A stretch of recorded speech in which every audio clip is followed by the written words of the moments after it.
اپنے گھروں کو لازم پکڑو، گھروں سے بلا ضرورت باہر نہ نکلو، اور اگر گھر کی چیز ہوتی ہے گھروں کے اندر رہا کرو۔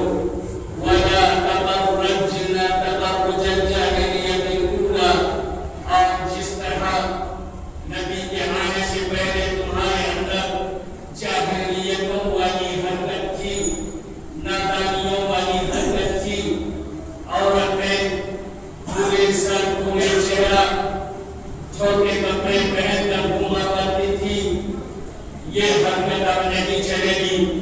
نبی کے گھر والیوں تمہیں اس کا خیال رکھنا ہے۔ وَلَا تَبَرَّجْنَ، اور بے پردہ نہ ہو جایا کرو، بے پردگی کے ساتھ گھروں سے نہ نکلا کرو۔ تبرج الجاہلیۃ الاولیٰ، جس طرح جاہلیت کے زمانے میں تم کیا کرتی تھی۔ جب نبی آ گئے، رب کا پیغام آ گیا، اب تمہیں کرنا کیا ہے؟ وَأَقِمْنَا الصَّلَاةَ وَآتِينَا الزَّكَاةَ وَأَطِعْنَا اللَّهَ وَرَسُولَهُ، نماز قائم کرو، اور یاد رکھو نماز میں عورت کوئی بھی پوری پردہ ہے، چہرہ اگر پورا ہے ایسی جگہ میں جہاں وہ نماز پڑھتی ہے کوئی نہیں دیکھ رہا ہے کوئی بات نہیں، لیکن اگر کوئی دیکھنے والا اجنبی شخص ہے تو تمہیں نماز میں بھی اپنے چہرے کے اوپر کپڑا لٹکانا ہے تاکہ تمہارا چہرہ کوئی نہ دیکھ سکے۔ تم اپنے ہاتھوں اور پیروں میں بھی کوئی جگہ کھلی نہ چھوڑو، ورنہ تمہاری نماز نہیں ہوگی۔ اقیمنا الصلاۃ وآتینا الزکاۃ، اور زکات بھی ادا کیا کرو۔ نماز اور زکات یہ دونوں کے دونوں اسلام کے ارکان میں سے ہیں۔ آگے اللہ تبارک و تعالیٰ نے فرمایا وَأَطِعْنَا اللَّهَ وَرَسُولَهُ، اور تمہیں تمہارے اوپر یہ ضروری ہے اللہ اور اس کے رسول کی اطاعت کرو، جو تمہیں حکم دے اسے کرو، جس چیز سے روکے اسے رک جاؤ۔ مَا أَتَاكُمُ الرَّسُولُ فَخُذُوهُ وَمَا نَهَاكُمْ عَنْهُ فَانتَهُوا، رسول جس کا حکم دے وہ پر گزرو، اور جس چیز سے روک دے اسے رک جاؤ۔ اعتراض نہیں، اعتراض نہیں، شبہات نہیں، بلکہ اللہ اور اس کے رسول کی اطاعت کرو۔ وجہ کیا ہے؟ وجہ اللہ تبارک و تعالیٰ نے آیت کے تفسیر میں بیان فرمایا انما يريد الله ليذهب عنكم الرجس اهل البيت ويطهركم تطهيرا، نبی کی گھر والیوں اللہ چاہتا ہے کہ تمہارے گھر کو پاک صاف رکھے، طہارت اور تقوی کے ساتھ تم پرورش پاؤ۔ اس کے لیے اللہ تبارک و تعالیٰ نے یہ چاہا کہ بے حیائی، بے پردگی، گھروں سے نکلنے کی برائی، ان ساری گندگیوں سے نبی کا گھر پاک ہونا چاہیے۔ لِيُذْهِبَ عَنْكُمُ الرِّجْسَ، ناپاکی، رجس اور نجاست نبی کے گھر میں نہیں ہونی چاہیے۔ بے پردگی، بے حیائی یہ سب نجاست ہے، رجس ہے، ناپاکی ہے، اور نبی کے گھر میں ایسی چیزیں نہیں ہونی چاہیے۔ اللہ چاہتا ہے نبی کے گھر کو صاف ستھرا رکھے، پاک صاف کر دے، اور اس کے لیے یہ احکام ہے لِيُذْهِبَ عَنْكُمُ الرِّجْسَ أَهْلَ الْبَيْتِ، اہل بیت کے رسول، بیت النبوہ رسول اللہ صلی اللہ علیہ وسلم کے گھر کی صفائی کر رہا ہے اللہ تعالیٰ۔ وَيُطَهِّرَكُمْ تَطْهِيرًا، اور تمہیں طہارت سے نوازتا ہے، تمہیں پاک اور صاف کرتا ہے۔ یہی اللہ کا ارادہ ہے۔ نبی کو اعتراض نہیں ہوا کیا اللہ کو شک تھا میرے گھر کی بہو بیٹیوں پر، ان بہو بیٹیوں کو جو نبی رسول کے گھرانے میں تھی انہیں اعتراض نہ ہوا؟ اللہ ہمیں پتہ کرنے کی پر ہے، کیا کسی کو ہمارے اوپر شک ہو سکتا ہے؟ کیا ہمارا کیریکٹر اچھا نہیں ہے؟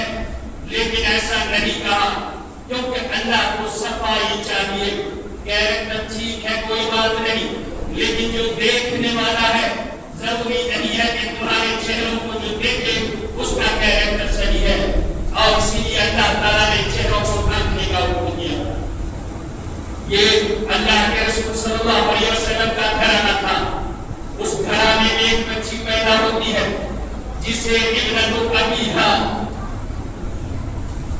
ابنت ابیہا محمد رسول اللہ صلی اللہ علیہ وسلم کی پیاری بیٹی فاطمہ الزہرا رضی اللہ تعالیٰ عنہا پیدا ہوتی ہے ایسے حالات میں جب اپنے باپ کو دیکھتی ہے چاروں طرف سے دکھوں کے پہاڑ اوپر ہیں، مشقت ہے، پریشانیاں ہیں، مشرکین کی جانب سے انہیں جو تکلیفیں پہنچائی جاتی ہیں مکے میں یہ ان کی آنکھوں میں ہوتی ہے۔ نبی بننے سے 5 سال پہلے پیدا ہوتی ہے اور جب 5 سال بعد باپ غار حرا میں جاتا ہے، غار حرا میں وحی نازل ہوتی ہے اور اللہ تبارک و تعالیٰ بڑی ذمہ داری عطا کرتا ہے۔ یا ایھا الرسول بلغ ما انزل الیک، اے رسول ہم آپ پر ایک ذمہ داری ڈالتے ہیں، یہ ذمہ داری بڑی بھاری ہے، ذمہ داری بھاری ہے لیکن آپ کو ادا کرنا ہے۔ اور یہ ذمہ داری شروعات ہوتی ہے سماج کی صفائی، سماج کی ستھرا کرنے کے لیے، اس کی طہارت اور سماج کی گندگیوں کو دور کرنے کے لیے، یہیں سے اس کی شروعات ہوتی ہے۔ پڑھو اور پڑھنے کے بعد جو تمہیں ثقافت حاصل ہو، ایک اچھا کلچر پیدا کر سکو۔ یہ ماحول جو مکہ کا ہے جہاں دنیا کی ساری گندگیاں ہیں، اسے تمہیں پاک کرنا ہے اور اسے پاک کرنے کے لیے تمہیں اپنے گھرانے سے شروعات کرنی ہوگی۔ شروعات تمہارے گھرانے سے ہوگی۔ جب آپ غار حرا سے اتر کر آتے ہیں، آپ مکے میں لوگوں کو جمع کرتے ہیں اور ان کو سناتے ہیں کہ میں تمہارے لیے نذیر عریان ہوں، ڈرانے والا ہوں۔ ابو لہب کھڑا ہوتا ہے، ابو جہل کھڑا ہوتا ہے اور وہیں سے مخالفت شروع ہوتی ہے۔ ابو لہب کہتا ہے تبت لک سائر اليوم یا محمد الہذا جمعتنا، کیا تم نے اسی لیے ہمیں بلایا ہے؟ تمہارا دن تباہ ہو، تمہارا ہاتھ آلود ہو، کیا تم نے یہی کہنے کے لیے ہمیں بلایا ہے؟ ہم تمہاری بات نہیں مانتے۔ 5 سال کی بچی ابنت ابیہا، باپ کی بیٹی تھی فاطمہ الزہرا رضی اللہ تعالیٰ عنہا، وہ یہ دیکھ رہی تھی میرا چچا، میرے خاندان کے لوگ، میرے باپ چاچے جو مکے میں تھے، آج تک میرے باپ کو صادق و امین کہتے تھے، سچا کہتے تھے، ان کے ارد گرد نقب ہوئے رہتے تھے، اتنا پیار کرتے تھے، اپنی امانتیں انہیں رکھنے کے لیے دیتے تھے۔ میرا باپ جو کمزوروں کی مدد کرتا تھا، جو یتیموں بے کسب بے سہاروں کے لیے سہارا بنتا تھا، جو ضعیفوں اور کمزوروں کے لیے سائبان بنتا تھا، آج میرا وہی باپ لوگوں کے سامنے ذلیل ہو رہا ہے۔ 5 سال کی یہ بچی دیکھ رہی تھی۔ پھر ایک وقت آتا ہے اللہ کے رسول صلی اللہ علیہ وسلم کعبے کے سامنے جا کر نماز ادا کر رہے ہوتے ہیں۔ نماز ادا کرتے ہوئے آپ سجدے کی حالت میں ہوتے ہیں، سجدے کی حالت میں ہوتے ہیں، بیٹی دیکھ رہی ہے۔ کچھ اوباش قسم کے لوگ آتے ہیں، اونٹ کی اوجھلی اور اونٹ کو ذبح کرنے کے بعد سلاۃ زور، جو اونٹ کی گندگیاں ہوتی ہیں ذبح کرنے کے بعد، خون اور دوسری چیزیں، یہ سارا اٹھا کے آپ صلی اللہ علیہ وسلم کی پیٹھ مبارک پر رکھ دی جاتی ہے۔ یہ بچی دور سے کھڑی ہو کر دیکھتی ہے، ان میں سے کوئی بھی رجل رشید نہیں، کوئی ایسا نہیں جو روک ٹوک کرنے والا۔ یہ بچی دوڑی دوڑی آتی ہے، قریب آتی ہے، اپنے ننھے ہاتھوں سے اللہ کے رسول صلی اللہ علیہ وسلم کے پیٹھ سے ان گندگیوں کو ہٹاتی ہے اور کہتی ہے مکہ والوں، برا ہو تمہارے لیے، کیا تم اس آدمی کو اس لیے ستاتے ہو کہ اس نے کہا ہے اللہ ایک ہے، اس اللہ کی بندگی کرو، لوگوں کی بندگی سے نکل آؤ، لوگوں کی غلامی چھوڑ دو، آزاد ہو جاؤ سماج میں اور ایک اللہ کی عبادت میں رہ جاؤ۔ کیا اس لیے تم اس شخص کے ڈرتے ہو؟ کیا اسے اس لیے ستاتے ہو کہ اللہ کو مانتا ہے؟ وہ تم کے لیے بددعائیں کرتی ہیں۔ برا ہو تمہارے لیے مکہ والو، ابو جہل تم خاک میں ملو، برا ہو تمہارے لیے ابو لہب، تمہیں بھی اللہ تعالیٰ قتل کرے۔ تم نے ایسا کیوں کیا؟ اپنے ننھے ہاتھوں سے صاف کرتی ہیں اور اپنے باپ کو سہارا دیتی ہیں۔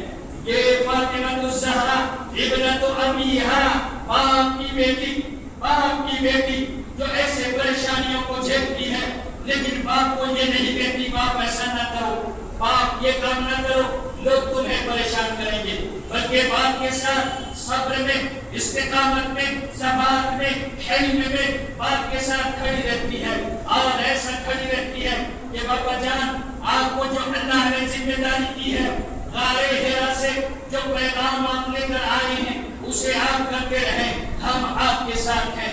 5 سال کی یہ بچی 1 سال اور بیت جاتا ہے، 2 سال اور بیت جاتا ہے، جب تھوڑی سی بڑی ہو جاتی ہے وہ دیکھتی ہے مکہ والے دارالندوا میں بیٹھ کر فیصلہ کرتے ہیں محمد رسول اللہ صلی اللہ علیہ وسلم کو بائیکاٹ کیا جاتا ہے، سماج سے بائیکاٹ کیا جاتا ہے۔ سماج سے بائیکاٹ ہونے والا ہمیشہ نبی، رسول اور انبیاء وغیرہ زیادہ کر رہے ہیں۔ سماج سے جو بائیکاٹ کیا جاتا ہے ضروری نہیں کہ ہمیشہ وہ غلط ہو۔ سماج میں جسے اکیلا چھوڑ دیا جاتا ہے لوگ اس سے بھاگتے ہیں، اس سے معاملہ نہیں کرتے، سماج میں اسے کاٹ دیا جاتا ہے، الگ کر دیا جاتا ہے، ضروری نہیں ہے کہ وہ ہمیشہ غلط ہو۔ نبیوں کی بھی یہ سنت رہی ہے، بھوت کو الگ کیا گیا، لوگ کو الگ کیا گیا، سماج سے کاٹ دیا گیا، محمد رسول اللہ صلی اللہ علیہ وسلم کو بھی سماج سے کاٹ دیا گیا، بائیکاٹ نامہ لکھا گیا، خانہ کعبہ کے اوپر لگا دیا گیا بہت لکھ کر کہ کوئی بھی امتحانوں میں کوئی سامان نہ بیچے، نہ ان کو دکانوں میں گھسنے دیا جائے، نہ مکے کے اندر رہنے دیا جائے، نہ ان کے ساتھ کوئی بات چیت کرے۔ ان کو نکال دیا گیا مکہ سے، شعب ابی طالب میں بھیج دیا گیا جو مکے کی وادیاں ہیں، ان وادیوں میں جا کر 3 سال تک کی زندگی گزارنا۔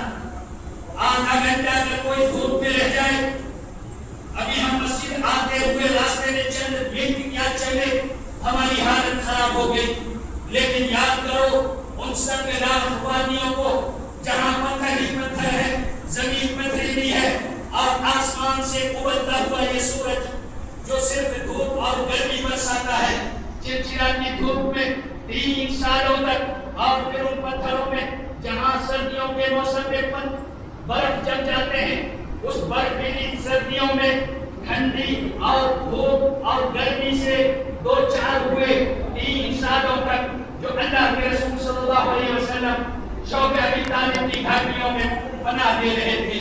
اس وقت فاطمہ یہ چھوٹی بچی اپنے باپ کے ساتھ تھی اور ان حالات کو دیکھ رہی تھی، اپنے باپ کے حالات کو دیکھ کر بھی وہ بچی جو بیت النبوت میں پڑھ کر کب کر نکھر کر خالص سونا بن کر سماج کے سامنے آنے والی تھی۔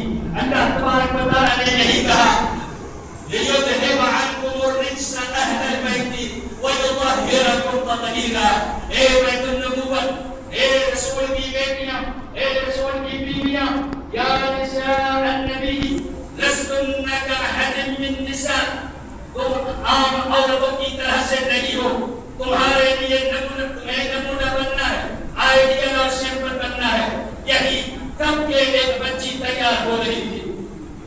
شعب ابی طالب میں ان کے پاس کھانا نہیں تھا، درخت سے چھال کو نوچ نوچ کے انہیں کھایا کرتے، درخت کے پتوں کو کھاتے، جب پتے ختم ہو گئے، چھال ختم ہو گئے، اب کچھ بھی نہیں بچا، 3 سال تک آخر کیا کھاتے؟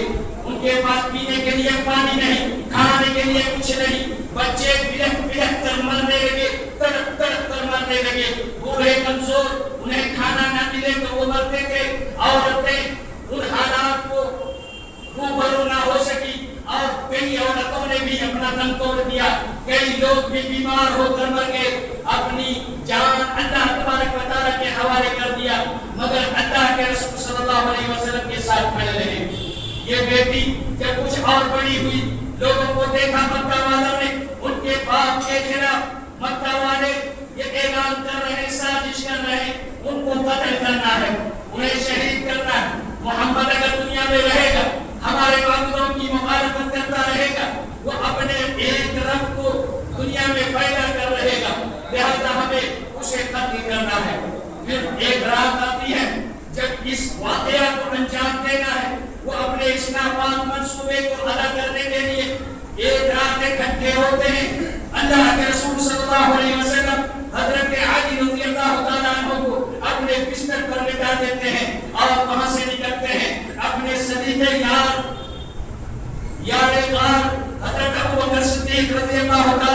ساتھ میں لیتے ہیں اور ہجرت کے لیے نکل جاتے ہیں۔ اس جدائی کو بیٹی دیکھ رہی ہوتی ہے، جان رہی ہوتی ہے میرا باپ بے گھر کر دیا گیا، مکے سے نکال دیا گیا، اب میرا باپ مدینہ چلا جائے گا، میں یہاں گھر میں اکیلی رہ گئی، گھر والے مکے میں رہ گئے اور اللہ کے رسول صلی اللہ علیہ وسلم ہجرت کر کے مدینہ چلے گئے۔ ہجرت کے بعد کچھ دنوں بعد اللہ کے رسول صلی اللہ علیہ وسلم نے اپنے اہل و عیال کو بلایا، جب بلایا گھر والے پہنچے، بیٹی مدینہ پہنچی، شعور ٹھیک ہو چکا تھا۔ اب یہ وقت آتا ہے کہ ایسے وقت میں 1 سال بھی نہیں ہوا تھا، جنگ کے نعرے بجنے لگے، مکہ والوں نے چڑھائی کرنی چاہی اور جنگ بدر کا واقعہ پیش آتا ہے۔ بدر کے موقع پر مکہ والوں نے اور مشرکین عرب نے اللہ کے رسول صلی اللہ علیہ وسلم کے ساتھ لڑائی کی اور اس لڑائی میں اللہ تبارک و تعالیٰ نے اپنے نبی کی مدد فرمائی اور نصرت و کامیابی سے ہمکنار کیا۔ جب وہ واپس آئے، اب بیٹی بڑی ہو چکی تھی اور ہر باپ کو اپنی بیٹی کی فکر ہوتی ہے۔ اللہ کے رسول صلی اللہ علیہ وسلم کو بھی اپنی اس پیاری بیٹی جو سب سے چھوٹی بیٹی تھی اور پیاری تھی، اللہ کے رسول صلی اللہ علیہ وسلم نے یہ سوچا کہ اگر کوئی اچھا رشتہ ملے تو میں اپنی بیٹی کا رشتہ کر دوں۔ ایسے وقت میں ابو بکر آگے آتے ہیں اور پیغام دیتے ہیں، اللہ کے رسول صلی اللہ علیہ وسلم نے معذرت کر دی۔ عمر بن الخطاب رضی اللہ تعالیٰ عنہ کو پیغام دیتے ہیں، اللہ کے رسول صلی اللہ علیہ وسلم نے انہیں بھی معذرت کر دی۔ اور جب حضرت علی رضی اللہ تعالیٰ عنہ سے کسی نے کہا کہ تم کیوں نہیں پیغام دیتے، ہو سکتا ہے اللہ کے رسول تمہیں قبول کرنے اپنی پیاری بیٹی کے لیے۔ حضرت علی رضی اللہ تعالیٰ عنہ گئے اور اللہ کے رسول صلی اللہ علیہ وسلم سے کہا کہ اگر آپ مناسب سمجھیں تو میں آپ کی بیٹی کا ہاتھ مانگتا ہوں۔ اللہ کے رسول صلی اللہ علیہ وسلم نے کہا ٹھیک ہے علی، تم میری بیٹی کو مہر میں کیا دے سکتے ہو؟ حضرت علی نے کہا آپ کو پتا ہے آپ بھی تو مجھے پال رہے ہیں، آپ نے مجھے گود لیا ہوا ہے، میرے پاس تو کچھ بھی نہیں ہے دینے کے لیے۔ ہاں البتہ ایک دریا ہے، ایک کھود ہے جو میں پہن کے لڑائی کے میدان میں اترتا ہوں، زرہ ہے، اس زرہ کو اگر اس کو بیچ کر کچھ پیسے آتے ہیں تو یہ میں مہر میں دے سکتا ہوں۔ اللہ کے رسول صلی اللہ علیہ وسلم نے ان سے کہا یہ بیٹا کے مارکیٹ میں بیچو، جو پیسے ملے یہ مہر میں ادا کرو۔ گھر میں کچھ نہیں تھا، نہ پلنگ، نہ تشک، نہ کوئی اس طرح فرنیچر، نہ کوئی شوکیس، نہ کوئی الماری، نہ کوئی گودریج کوئی فریزر، نہ اور کوئی اس طرح کے سامان۔ رسول کا گھر تھا، اللہ تبارک و تعالیٰ نے کہا تھا لِيُذْهِبَ عَنْكُمُ الرِّجْسَ أَهْلَ الْبَيْتِ وَيُطَهِّرَكُمْ تَطْهِيرًا۔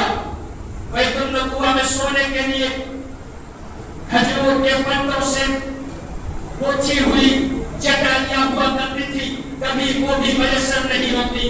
ان کے پاس تشک نہیں تھے، گدے نہیں تھے، فین اور پنکھوں کا انتظام نہیں تھا، اے سی اور کولر کا انتظام نہیں تھا، یوں ہی سردیاں اور گرمیاں جھیلتے تھے۔ حضرت علی رضی اللہ تعالیٰ عنہ نے مہر ادا کی، بالکل کم مہر جو ان سے ہو سکا اتنا انہوں نے ادا کیا اور بیاہ کر لے آئے۔ اللہ کے رسول صلی اللہ علیہ وسلم نے ان کے گھر کو سجایا، کھجور کے پیڑ سے جو چھال نکلتے ہیں ان کو بھر کر ایک کپڑے میں لپیٹ دیا گیا، یہ ان کا تکیہ تھا، اور کھجور کی ایک چٹائی یہ ان کا بچھونا تھا، یہی ان کا گھر الگ کر دیا گیا۔ حضرت علی رضی اللہ تعالیٰ عنہ ان کے گھر جب حضرت فاطمہ رضی اللہ تعالیٰ عنہ رخصت ہو کر گئی تو ان کے گھر میں کچھ بھی نہیں تھا، ایک مشک پانی کے لیے مشکیزہ جس میں پانی رکھا جاتا اور کچھ مٹی کے برتن تھے جو کھانے پینے کے کام آتے، اور یہ کھجور کی پتیوں کی چٹائی اور لیف جو کہ کھجور کی جو چھالیاں ہوتی ہیں ان سے بنا ہوا ایک تکیہ تھا۔ یہی وہ تھا جو اللہ کے رسول صلی اللہ علیہ وسلم تیار کر سکے اپنی بیٹی کے لیے، اور یہ ہجرت کا دوسرا سال تھا۔ اللہ تبارک و تعالیٰ کے یہ احکام کے تحت یہ پیاری بیٹی اللہ کے رسول صلی اللہ علیہ وسلم کے دختر میں تو ساس رہتی ہی تھی، وہاں انہوں نے ضد نہیں کیا بابا جان ہمیں کچھ جہیز میں تو دے دیا کرو، ہمارے لیے پریشانی ہے، انہوں نے نہیں مانگی۔ حضرت علی رضی اللہ تعالیٰ عنہ نے نہیں مانگی کیونکہ یہ بیت النبوہ تھا۔ اللہ کے رسول صلی اللہ علیہ وسلم کا پریوار تھا، انہیں آئیڈیل بننا تھا، نمونہ اور سیمپل بننا تھا پوری کائنات کے لیے اور قیامت تک کے لیے۔ حضرت فاطمہ رضی اللہ تعالیٰ عنہ یہاں کر چلی گئی، حضرت علی رضی اللہ تعالیٰ عنہ کے گھر 1 سال بیت گیا۔ جب ہجرت کا 3 سال شروع ہوا تو اللہ تبارک و تعالیٰ نے ایک چاند سا بیٹا عطا کیا، حضرت حسن رضی اللہ عنہ۔ حضرت حسن کی جب ولادت ہوئی، اللہ کے رسول صلی اللہ علیہ وسلم بے انتہا خوش ہوئے۔ پھر تیسرے سال کے بعد 1 سال کے بعد 4تھا سال جب شروع ہوا، اللہ تبارک و تعالیٰ نے دوسرا بیٹا حسین کے روپ میں دیا۔ اور پھر اسی طرح ان کو کئی اولاد اللہ تبارک و تعالیٰ نے دیے۔ حضرت فاطمہ رضی اللہ تعالیٰ عنہ نے حضرت حسن اور حسین کے علاوہ زینب بنت علی کو جنم دیا۔ پھر ان کے بعد ام کلثوم بنت علی، زینب بنت علی جن کا نکاح حضرت جعفر عبداللہ ابن جعفر ابن ابی طالب، ابو طالب کے بیٹے جعفر طیار، ان کے بیٹے عبداللہ کے ساتھ ہوا زینب کا نکاح۔ اور جب ام کلثوم تھی، عمر فاروق عمر بن الخطاب رضی اللہ تعالیٰ عنہ نے ان سے نکاح کیا۔ اور پھر آخر میں ایک بچہ اور ہوا۔ یہ 5 بچے تھے، یہ 5واں بچہ جس کا نام محسن تھا، اللہ تبارک و تعالیٰ نے بالکل بچپنے میں اسے اپنا لیا اور ان کا انتقال ہو گیا۔ ان 5 بچوں کو اللہ تبارک و تعالیٰ نے حضرت فاطمہ کے حوالے کیا تاکہ وہ ایک ماں بن کر دکھائیں۔ اب تک وہ ابنت ابیہا تھی اور اپنا جو کردار ادا کیا باپ کی بیٹی ہونے کا، یہاں دوسرا کردار آ جاتا ہے اور ان کو لقب ملتا ہے۔ لوگوں نے ابنت ابیہا، باپ کی ہونہار بیٹی، یہ کہنے کے ساتھ ساتھ انہیں لقب دیا ام ابیہا۔ ام ابیہا اپنے باپ کی ماں ہے، یہ ماں کی طرح سے ان کا خیال رکھنے والی، کھانے پینے کا خیال رکھنے والی، صحت اور بیماری کا خیال رکھنے والی، کہاں کن حالات سے گزر رہے ہیں وہاں ان کا خیال رکھنے والی، دکھ تکلیف میں ساتھ دینے والی ماں کی طرح سے، ایک ماں کی طرح سے یہ پیاری بچی اپنے باپ کا ساتھ دیتی رہی۔ یہاں کردار بدلتا ہے، اب ماں کے روپ میں انہیں اپنا کردار ادا کرنا ہے۔ آج جب ماں کے روپ میں وہ کردار ادا کرنا شروع کرتی ہے، اللہ تبارک و تعالیٰ نے 5 اولاد عطا کیے۔ ان حالات میں اللہ کے رسول صلی اللہ علیہ وسلم نے اپنی بیٹی کے ساتھ کیا موقف رکھا اور کس طرح ان کا ساتھ دیا، اسے بھی جاننا چاہیے۔ میاں بیوی میں ہمیشہ لڑائی ہوتی ہے، لیکن اس گھر میں لڑائی نہیں۔ ایک بار کچھ کہا سنی ہوئی، حضرت علی رضی اللہ تعالیٰ عنہ نے گھر چھوڑا، مسجد میں آئے، دیکھا مسجد میں کوئی چٹائی بھی نہیں ہے، نہ کوئی وہاں اس طرح سے ٹائلز لگے ہیں، نہ کوئی سنگ مرمر ہے، مٹی ہی مٹی تھی۔ مٹی میں بیٹھ گئے، پھر انہیں اونگی آنے لگی، وہ لیٹ گئے، مٹی پر اس طرح سو گئے۔ اللہ کے رسول صلی اللہ علیہ وسلم نے سنا میری بیٹی فاطمہ نے اپنے شوہر علی کو ناراض کر دیا ہے، کچھ بات ہو گئی ہے۔ دوڑے گئے، اپنی بیٹی سے پوچھا۔ حضرت فاطمہ رضی اللہ تعالیٰ عنہا نے کہا کہ وہ تو مسجد میں چلے گئے تھے، مسجد میں ہوں گے۔ اللہ کے رسول صلی اللہ علیہ وسلم مسجد پہنچے تو دیکھا کہ مٹی کے اوپر ہی اسی طرح کھلے بدن میں کوئی بندی یا کوئی کپڑا نہیں، کھلا بدن ہے اور زمین پر کوئی بچھونا نہیں، مٹی کے اوپر لیٹ گئے ہیں۔ ان کی پیٹھ پر بہت زیادہ مٹی لگ گئی ہے۔ اللہ کے رسول صلی اللہ علیہ وسلم نے آ کر انہیں اٹھایا اور کہا قم یا ابا غلام، قم یا ابا غلام، اے علی اٹھ جاؤ۔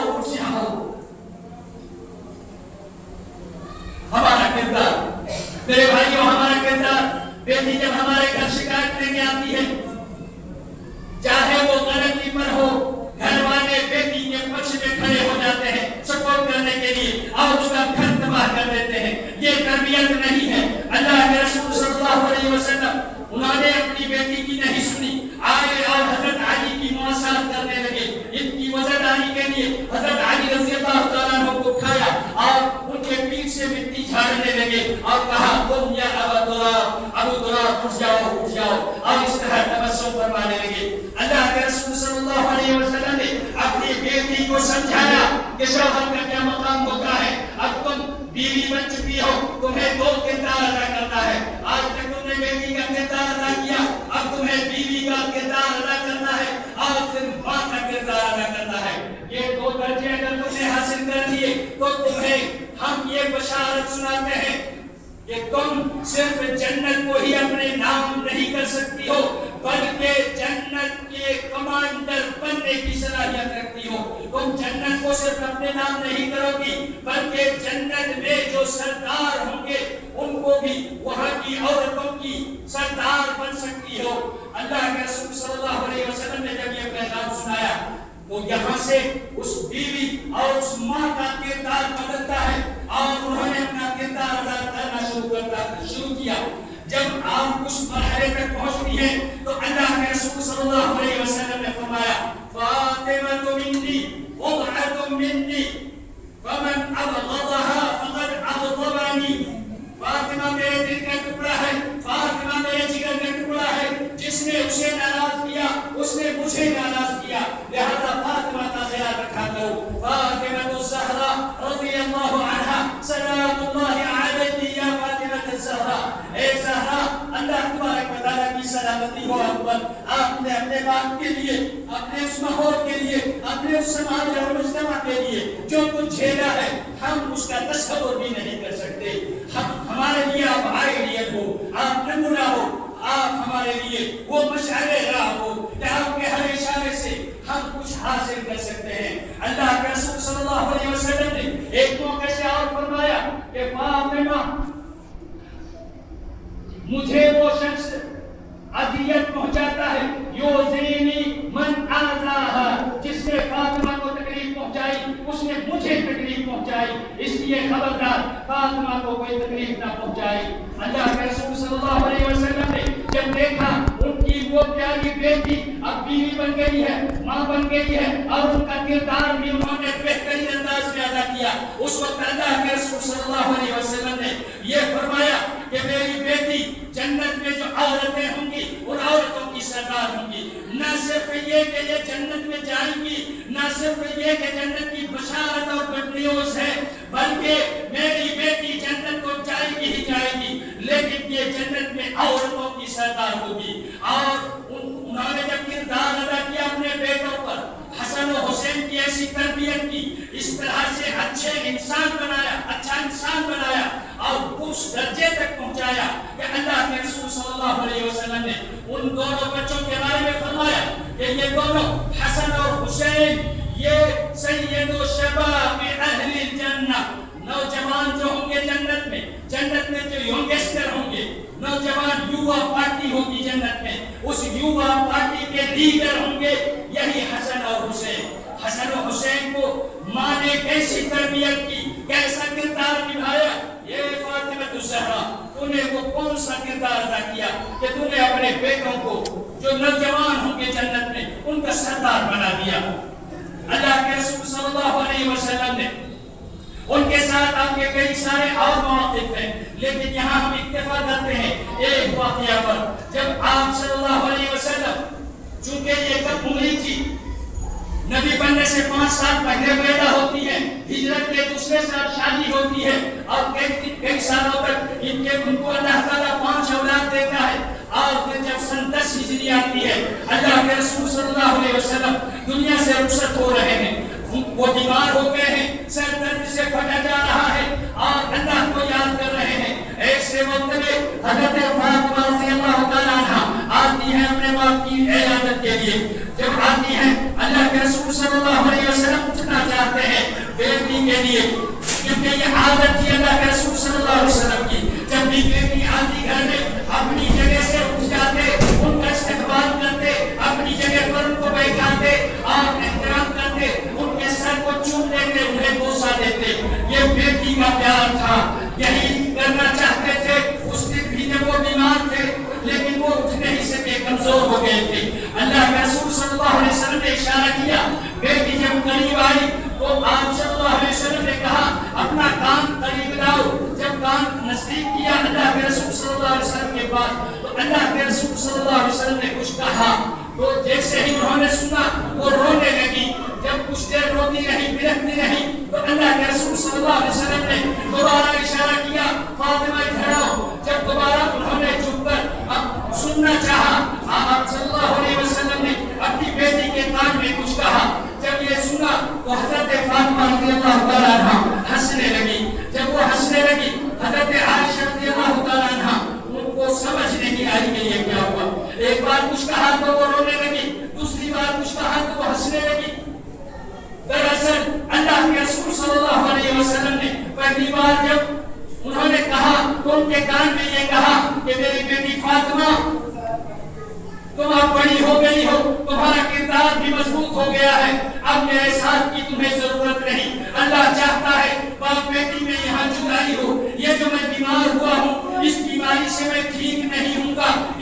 بیماری میں میں دنیا چھوڑ دوں گا، اللہ کو پیارا ہو جاؤں گا، یعنی میری موت ہو جائے گی اسی بیماری میں۔ جب حضرت فاطمہ رضی اللہ تعالیٰ عنہ نے یہ سنا تو وہ رونے لگی۔ ان کے رونے کو دیکھ کر اللہ کے رسول صلی اللہ علیہ وسلم نے دوبارہ اشارہ کیا۔ جب وہ دوبارہ آپ کے کان میں کچھ بول رہے تھے، انہوں نے کہا میری پیاری بیٹی، میرے خاندان میں سب سے پہلے جو مجھ سے دوسری دنیا میں ملاقات کرے گا وہ تم ہی ہوگی، یعنی میری موت کے کچھ ہی دن بعد تم میرے پاس آنے والی ہو۔ جب یہ سنا حضرت فاطمہ رضی اللہ تعالیٰ عنہ نے تو اس وقت وہ ہنسنے لگی۔ اللہ کے رسول صلی اللہ علیہ وسلم کے ساتھ بیٹی کا یہ رشتہ جو ابنت ابیہا سے ام ابیہا بناتا ہے اور پھر اس کے بعد ایک کامیاب بیوی اور ایک کامیاب ماں بنا دیتا ہے۔ اللہ کے رسول صلی اللہ علیہ وسلم کے ساتھ جدائی ہوتی ہے۔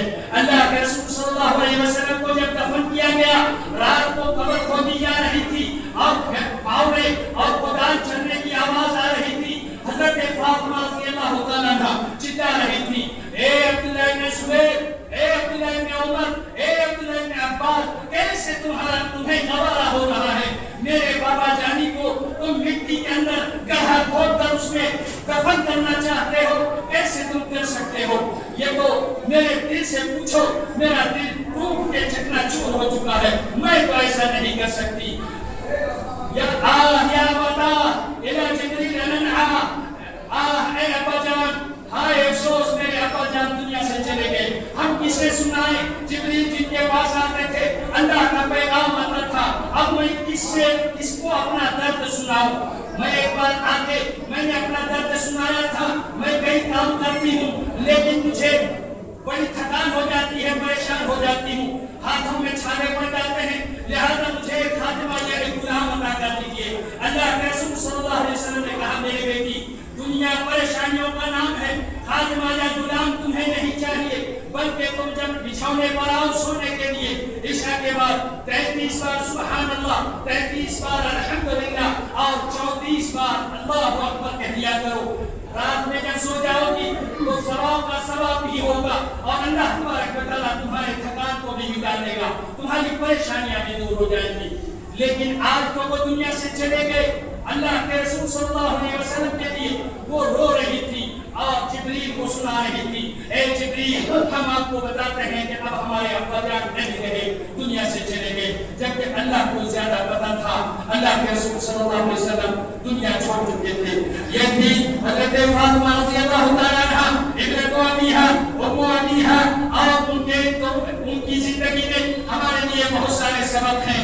ایک وقت آیا اللہ کے رسول صلی اللہ علیہ وسلم دنیا سے چلے گئے، 6 مہینے کے بعد بیت النبوہ سے جن کا سب سے پہلے انتقال ہوا وہ سیدہ فاطمہ الزہرا سلام اللہ علیہا رضی اللہ عنہا وارضاہا تھی، جو اللہ کے رسول صلی اللہ علیہ وسلم سے صرف 6 مہینے بعد ملی۔ اس وقت ان کی عمر جب ان کا انتقال ہوا صرف 29 سال کی تھی۔ 29 سال کی عمر میں اللہ تبارک و تعالیٰ کے حکم پر چلی اور کئی کردار ادا کیا اور قیامت تک کے مسلمانوں کے لیے کئی مشعلیں راہ چھوڑ کر گئی، کئی درس دے کر گئی۔ میری ماں، میری بہن، میری بیٹی، میری بچی، میری خالہ پھوپھیاں، آپ کو اللہ کا واسطہ جب تم سنو کسی بے پردہ عورت کے بارے میں اس سے اپنے کو نہ جوڑو، بلکہ اس سے اعجاب کی بھی ضرورت نہیں ہے۔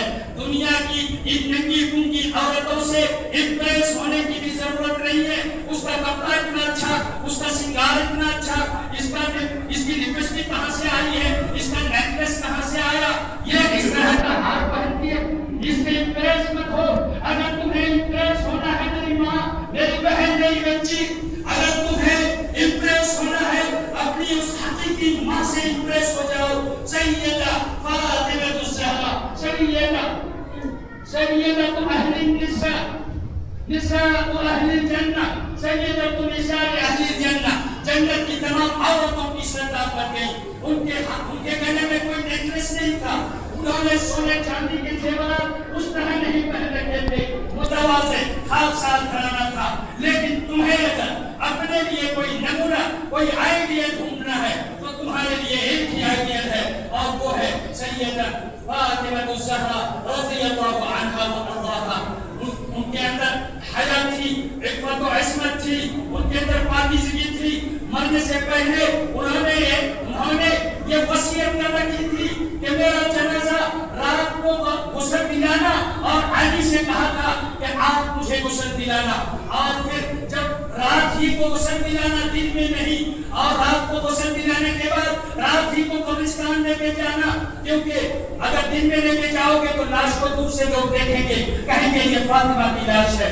میں نہیں چاہتی کہ لاش کو بھی میرا کوئی دیکھے، رات کو لے جا کے دفن کرنا. یہ حیا تھی، یہ عفت تھی، یہ ان کے اندر حجاب اور پردے کا شرف تھا کہ انہوں نے ایسا کہا. حضرت علی رضی اللہ تعالیٰ عنہ نے ان کی تفسیر کی، انہیں انتقال کے بعد غسل دلایا، ساتھ میں حسن و حسین بھی شریک رہے. اور کچھ روایتیں کہتی ہیں فاطمہ بنت عمیس نے بھی ساتھ دیا، اور اس طرح ان کو غسل دلایا گیا رات کے وقت، جیسا کہ انہوں نے وصیت کی تھی.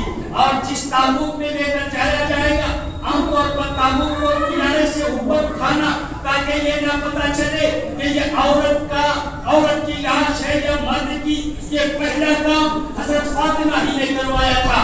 انہوں نے وصیت کی تھی تابوت میں ایسے ہی مت رکھ دینا، دور سے دیکھ کے لگے گا یہ عورت کی لاش ہے. ایسا نہیں ہونا چاہیے. کنارے سے رکھا ہوا رہے گا تابوت تو یہ نہیں پتہ چلے گا کہ یہ مرد کی لاش ہے یا عورت کی ہے. تو اس طرح سے انہوں نے مرنے کے بعد بھی، دنیا سے جانے کے بعد بھی انہوں نے اپنا درس چھوڑا، مشعل راہ بنی علامت کی عورتوں کے لیے. تو میری بھائی اور بہنیں، اگر اپنے لیے کوئی آئیڈیا تلاش کرنا ہے فاطمہ الزہرا کی زندگی میں ہے. میرے بھائیوں، عزیزوں، دوستوں، اگر آپ کو کوئی آئیڈیا چاہیے دنیا کے اندر تو اس ابنۃ ابیہا، ام ابیہا، سیدہ فاطمہ الزہرا رضی اللہ تعالی عنہا کے اندر آپ کو ملے گا. اور اسی میں ہمارے لیے دونوں جہان کا خیر ہے، کیونکہ اس راستے پر چل کر وہ دنیا کی میں جنت کی صرف بشارت نہیں بلکہ جنت کی سردار بن جاتی ہیں اور اپنے بیٹوں کو بھی سردار بنا دیتی ہیں. اگر اس راستے پر ہم چلیں تو یقیناً نجات کو اپنے لیے کہنے کے تو اللہ تبارک و تعالیٰ سے کروا بھی سکتے ہیں. اللہ تبارک و تعالیٰ سے دعا ہے، اے اللہ ہمارے لیے بیت النبوہ کو مشعل راہ بنا دے. نبی کے گھرانے والوں کو ہم اپنا آئیڈیل بنائے، اس کی توفیق عطا فرما. نبی کے گھرانے کو بھی دیکھ کر ہم اپنی زندگی کا دھارا اور رخ موڑے، اس کی توفیق عطا فرما. بارک اللہ علیہ ولکم فی القرآن العظیم ونفعنی وإياکم بما فیہما من الآیات والذکر الحکیم. اقول ما تسمعون واستغفر اللہ لی ولکم ولسائر المسلمین من کل ذنب واستغفروه انہ هو الغفور